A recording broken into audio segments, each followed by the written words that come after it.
ध्यान रखना, परीक्षा सिर्फ पढ़ने से पास नहीं होती है, परीक्षा पास होती है रणनीति से। जिसके पास में रणनीति होती है उसी का सिलेक्शन होता है। पढ़ती तो दुनिया है, कौन नहीं पढ़ रहा? क्या आप सब नहीं पढ़ रहे? क्या लाखों और नहीं पढ़ रहे? लाखों फॉर्म भरे जाएंगे, कम से कम 10 लाख से ऊपर। क्या 10 लाख नहीं पढ़ते तो 5 लाख तो पढ़ते हैं, और 5 लाखों का सिलेक्शन होता है। अधिकांशतः सिलेक्शन उनका होता है जो रणनीति से पढ़ते हैं, जो स्मार्ट तरीके से पढ़ते हैं, और जो 18-18, 20-20 घंटे पढ़ते हैं कभी उनका सिलेक्शन नहीं होता है। वो सिर्फ 18-20 घंटे पढ़ते ही रह जाते हैं। और ये बात मैं कह रहा हूं, ये बात आप भी बताओ, क्या आपके बीच में ऐसे मित्र नहीं है क्या जो रात और दिन पढ़ते हैं और उनका आज तक सिलेक्शन नहीं हुआ? और ऐसे नहीं है क्या जो दिन भर मस्ती करते हैं और उनका सिलेक्शन हो गया? रात में थोड़े पढ़ते हैं, वो पढ़ते हैं स्मार्ट तरीके से, कम पढ़ते हैं लेकिन स्मार्ट तरीके से। बहुत से क्या करते हैं, और ये वजह आप अच्छे से जानते हो, जिस एग्जाम में नेगेटिव मार्किंग नहीं होती उसमें समय कम मिलता है, नहीं मिलता? जिसमें नेगेटिव मार्किंग होती है उसमें समय कम से कम 1.5 घंटा, 1 घंटा कम से कम एक्स्ट्रा मिलता है, कम से कम 1 घंटा।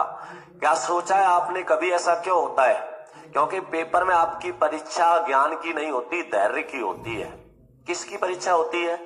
धैर्य की। ऐसे कौन कौन बैठे हैं यहाँ पे जिन्होंने फर्स्ट ग्रेड या सेकंड ग्रेड का एग्जाम दे रखा है? अब सुनो ध्यान से, जिन्होंने फर्स्ट ग्रेड सेकंड ग्रेड का एग्जाम दे रखा है वो सुनना, और अगर मैं सही कह रहा हूं तो हाथ खड़ा करके बताना। यदि आपने अपने पेपर में नेगेटिव मार्किंग नहीं करी होती तो आज यहां बैठना पड़ता। नेगेटिव मार्किंग को अगर हटा दिया जाए तो आज आपका सिलेक्शन हो गया होता, नहीं हो गया होता? सही बात है, नहीं है? सिर्फ नेगेटिव मार्किंग की वजह से सिलेक्शन रुकता है। और पेपर में अधिकांशतः वो प्रश्न गलत होते हैं जो सरल होते हैं। कठिन प्रश्नों में कई बार तुक्का मार आते हो तो आप घर आके देखते हो तो सही निकल जाता है, लेकिन सरल प्रश्न पेपर में सबसे ज्यादा गलत होते हैं। इसी वजह से क्या किया जाता है, जो पेपर होता है जिसमें नेगेटिव मार्किंग होती है उसमें समय दिया जाता है कम से कम 1 घंटा एक्स्ट्रा, कम से कम 1 घंटा समय देते, नहीं बचता क्या? और 1 घंटा बचा, मान लो आपने एक बार में कोई पेपर हल किया, आप 70% पेपर को एक बार में हल कर देते हो, और आप अच्छे से जानते हो मेरिट कितने पे जाती है? 70 से 80 के बीच में। कितने परसेंट पे जाती है मेरिट आपकी? 70 से 80 के बीच में ही जाती है, नहीं जाती? लड़ाई सिर्फ 5 प्रश्नों की ही होती है। जो रणनीति बना के पढ़ता है, जो रणनीति से पढ़ता है वो 70 से 75 आराम से पहुंच जाता है, और जो रट के पढ़ता है या जो 12-12, 14-14, 16-16 घंटे रात और दिन किताबों में रटता रहता है वो 70 से 65 पे आ जाता है। उसका कारण क्या होता है, ध्यान से समझना। मैं ये चीज बताता नहीं लेकिन थोड़ा सा छेड़ दिया इसलिए बता रहा हूं, समझ लेना। 1 घंटा एक्स्ट्रा टाइम इसलिए दिया जाता है कि वो वहां पर परीक्षा होती है तुम्हारे धैर्य की। और धैर्य की परीक्षा क्या होती है? जब भी आप पेपर देने जाते हो, ऐसा कौन है जो सिर्फ 1 पेन लेके जाता है? अधिकांशतः सभी 4 पेन लेके जाते हैं। और 4 पेन लेके क्यों जाते हैं कि बाय द वे एक बंद हो गया तो, दूसरा बंद हो गया तो। नेगेटिव तो तुम तब हो जाते हो जब घर से जाते हो। मैं आपको सच्चाई बता रहा हूं, मैं जितने भी एग्जाम दिए मैं कभी पेन ही लेके नहीं गया। क्यों नहीं लेके गया? कि मुझे अच्छे से पता होता है मेरे पड़ोसी के पास में 4 पेन होंगे। क्या ऐसे समय पे आपको कोई पेन की मना कर सकता है? आप मांगो मत, आप अगर उसको पता लग गया, थोड़ी सी शक्ल ऐसी बना लो रोई सी, तो वो अपने आप देगा, खुद ही दे देगा कि क्या बात है भाई साहब, मैंने यार पेन भूल गया मैं जल्दी में। अरे लो, 2 लो, 1 नहीं 2 पेन लो तुम। आपने पेन ले लिया, जैसे आप पेपर को हल करोगे, जैसे आपका पेपर एक बार में जितना हल हो गया, मान लो एक बार में आपने 70% पेपर हल कर दिया, जो प्रश्न सही होना होता है वो एक बार में ही सही हो जाता है। दोबारा ज्यादा दिमाग लगाते हैं, सही को भी काट के क्या करे आते हो, करते हो नहीं करते? ये बहुत महत्वपूर्ण बातें बता रहा हूं मैं, मेरे खुद की जीवन की बातें, अनुभव बता रहा हूं जो आपके बहुत काम आएगा, समझना। आप क्या करोगे फिर? आपने किसी से पेन लिया, एक बार में आपने 70% पेपर हल कर दिया। 70% पेपर हल करने के बाद में तुम्हारे पास में समय बचता है क्या? 1 घंटा कम से कम। उनकी बता रहा हूं पहले जो नेगेटिव मार्किंग वाले होते हैं। 1 घंटा समय बचा तो आप 1 घंटे में ऐसा करते हो कि पेपर को बंद कर दिया, ओएमआर शीट बंद करके और पेन बंद करके रख दिया और शांति से बैठे हो। क्या करोगे? पेपर को दोबारा पढ़ोगे, और दोबारा पढ़ोगे तो आप क्या करोगे? दोबारा पढ़ रहे हो उस पेपर को 10 से 15 मिनट में पूरा पढ़ लोगे। 10 से 15 मिनट में, लास्ट 20 मिनट में पूरा पेपर पढ़ जाएगा और 10 प्रश्न और जोड़ लोगे आप। 70 से कितने कर दिए? 80। फिर समय कितना बचा? कम से कम 40 मिनट।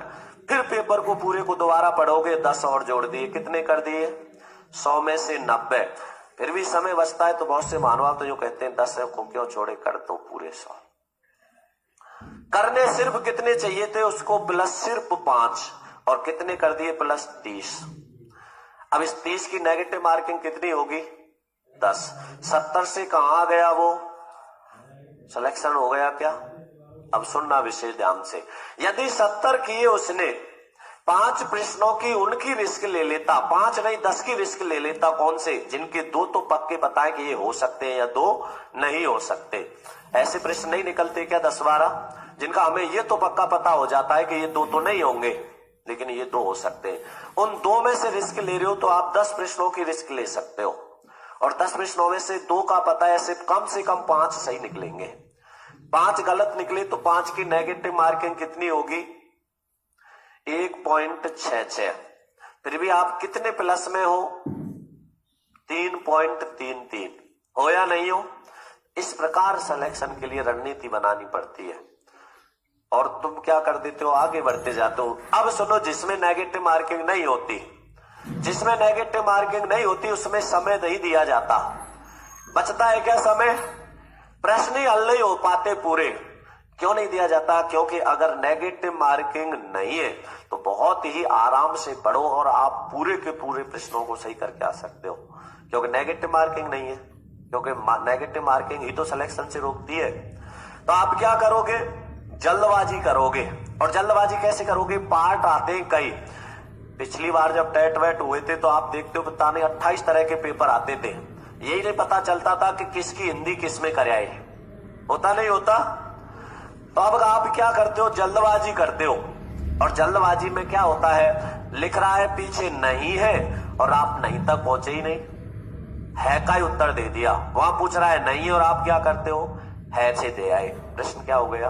गलत। इस वजह से वहां परीक्षा आपके ज्ञान की नहीं, किसकी हो रही है? धैर्य की, कि तुम्हारे अंदर धैर्य कितना है। जिसके अंदर जितना ज्यादा धैर्य होता है उसका सिलेक्शन उतनी आसानी से होता है। इस वजह से ज्यादा पढ़ने वाले का सिलेक्शन नहीं हो पाता, कम और रणनीति बनाकर धैर्य से पढ़ने वाले का सिलेक्शन हो जाता है। इसलिए सिर्फ पढ़ाई से ही नहीं होता, रणनीति भी बननी होनी चाहिए। मैंने अधिकांश लड़कों से लड़कियों से सुना है कि सर साइकोलॉजी याद होती नहीं है, सबसे सरल विषय है, और आप उसकी कह रहे हो याद नहीं होती। सबसे सरल विषय ही साइकोलॉजी है, जो याद करने की जरूरत ही नहीं पड़ती, उसको जीना पड़ता है, अनुभव लेना पड़ता है उसका। मैं खुद कह रहा हूं मुझे सबसे कठिन सब्जेक्ट लगती साइकोलॉजी थी, लेकिन जब उसको समझा सबसे सरल विषय, क्योंकि जन्म से वृद्धावस्था तक हमारे जीवन पर ही तो आधारित है। लोग कहते हैं परिभाषा रटते, याद ही नहीं होती। रटनी नहीं है, रचनाकार है जो परिभाषा का लेखक है उसका ध्यान रखो, और कोई हर परिभाषा में, हर लेखक की परिभाषा में कोई एक महत्वपूर्ण शब्द नहीं होता, उस शब्द को रखो याद और लेखक को याद रखो, परिभाषा याद ही नहीं करनी। जैसे आप कहते हो मनुष्य जन्म से लेके वृद्धावस्था तक कुछ ना कुछ सीखता है, इसका मतलब क्या है? जन्म से लेके वृद्धावस्था तक कुछ ना कुछ करता है, नहीं करता? वो कुछ ना कुछ करो ही करो, मतलब करो एंड करो, ऐसे समझनी पड़ती है परिभाषा। इसलिए रणनीति बना के पढ़ोगे तो